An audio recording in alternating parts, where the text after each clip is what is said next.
चला आज लहानपणीचा एकदम हेल्दी नाश्ता बघूया. तो म्हणजे जशी आई आपल्याला बघा लहानपणी चहा आणि चपाती खाऊ घालायची आणि मगच खेळायला सोडायची. असा नाश्ता मी अधून-मधून बनवून त्याचा आनंद घेत असते. तुम्ही पण जर एकच प्रकारचा नाश्ता बनवून कंटाळला असाल, तर थोडासा आगळा-वेगळा किंवा लहानपणीची आठवण म्हणून असा नाश्ता एकदा बनवून त्याचा आनंद जरूर घ्या.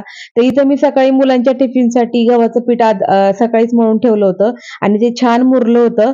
तर त्याच्याच चपात्या माझं मन झालं म्हणून खावंसं वाटलं आणि तुम्हालाही शेअर करावंसं वाटलं म्हणून मी आज चहा चपातीचा बेत केला.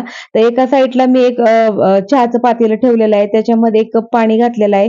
जो आपला पोहे खायचा चमचा असतो, ती अर्धा चमचा त्याच्यामध्ये मी चहा पावडर घातली, 1.5 चमचा साखर घातली, थोडीशी अद्रक किसून घातली आणि 2 कप दूध घालून चांगला घट्ट असा 2 कप चहा तयार केला आणि सेम आईसारख्या मऊ लुसलुशीत टम्म फुगलेल्या जास्त तेल लावलेल्या चपात्याची पिपाणी करून सेम आईसारखा आनंद घेतला आणि तुम्ही घ्या आणि चॅनलला